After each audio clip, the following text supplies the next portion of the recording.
Okay, so when you think of Iain M. Banks' culture series, you probably think of huge space operas, right? But what if one of those books just hit all the spaceships? That's the incredible puzzle at the heart of Inversions. It's probably the most unusual novel in the whole series, and that's what we're diving into today. So, on one side, you've got the culture, this massive utopian civilization. We're talking hyper-intelligent AIs, a society that's moved beyond scarcity, all happening across the galaxy. And then, you have Inversions. And this book is all about kings, court poisoners, and backstabbing. It reads more like a medieval fantasy than science fiction. So the big question is, how on earth can these two things exist in the same series? Yeah, this came out back in 1998, and it was a totally deliberate, even radical shift. Banks wasn't just, writing another story in the series. He was taking the fundamental ideas of his universe and putting them in disguise, basically challenging what a culture novel could even be. All right, so let's dig into that disguise. I mean, the book doesn't just kind of hint that it might be a fantasy story. No, it throws you right into the deep end, into a world that feels like it has absolutely nothing to do with sci-fi. And this misdirection? It's completely intentional. See, the entire story is told from the point of view of the people living on this planet. They have no idea about starships or aliens, so we don't either. As the reader, you're locked into their perspective. Your view is totally limited to what they see and what they can understand. But even the best disguise isn't perfect, right?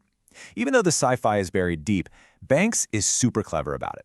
He leaves this trail of breadcrumbs for us, these little cracks in the fantasy wall that start to suggest there's something much, much bigger going on. And the biggest clues of all? Well, they come in the form of two mysterious outsiders at the heart of the story. You have a doctor, Vosill, who's serving a king, and then there's a bodyguard, Dele-Serin, protecting a regent. Right from the get-go, you just know something is off about these two. They don't fit. I mean, just think about it for a second. How does a doctor in what is basically a medieval society know so much about medicine that her skills seem like magic?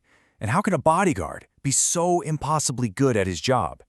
On top of that, they're introducing these ideas, like real empathy and this weird aversion to holding power that are completely foreign to this brutal top-down world. They're not just characters, they're walking, talking puzzles. And then Banks adds another layer to this whole mystery with the way the book is structured. The main story, it's all about politics and assassination plots, but it's broken up by these journal entries, letters, really, written by one of the outsiders. And these little letters give us these incredible hints of a world far beyond this one, of some kind of secret mission, and a bigger truth that's just dangling there, right out of reach. So all the clues are on the table, right there in plain sight. I think it's about time we pulled back the curtain and figured out what's really behind this disguise. This is the big one. It's the question the whole novel is asking. If this isn't a fantasy story, then what in the world is it? And here it is, the answer. What we're actually reading is a story about a covert operation, and it's being run by the culture's most secretive, most morally gray division, Special Circumstances. These are the guys who go in and interfere where they're officially not supposed to, trying to gently nudge developing worlds in a certain direction. Okay, and once you know that, everything clicks into place. The ridiculously skilled Dr. Vosill, she's a Special Circumstances agent from the culture. And her bodyguard, Dele-Serin? Oh, he's not just a good fighter. He's a hyper-advanced culture drone. We're talking a sentient, super powerful AI inside a synthetic body disguised perfectly as a human. All right, so this is where it gets really interesting. Why do all this? Why write a culture novel and then hide all the cool culture stuff? What's the point? See, this isn't just some clever literary trick.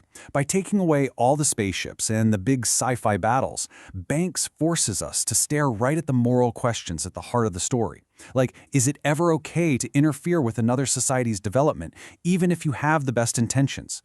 It shifts the focus from technology to pure ethics. And that is the real conflict of the novel. On one side, you've got this brutal, hierarchical system obsessed with power.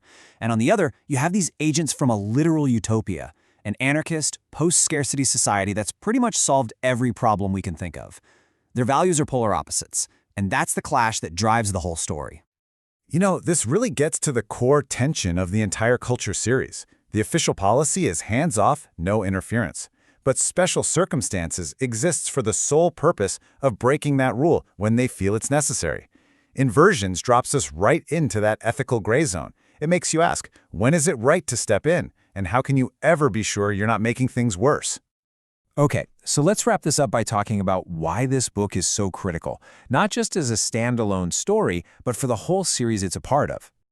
The thing about Inversions is that it's not just some weird outlier. You could argue it's the moral compass for the entire Culture series. Better than any other book, it boils down the central ethical dilemma of this perfect utopia into its absolute purest form. Because, think about it, this is the ultimate test for the culture, right? It's one thing to be a perfect moral society when everyone around you agrees. But what happens when you try to bring those ideals to a place that's violent and cruel and just wired completely differently?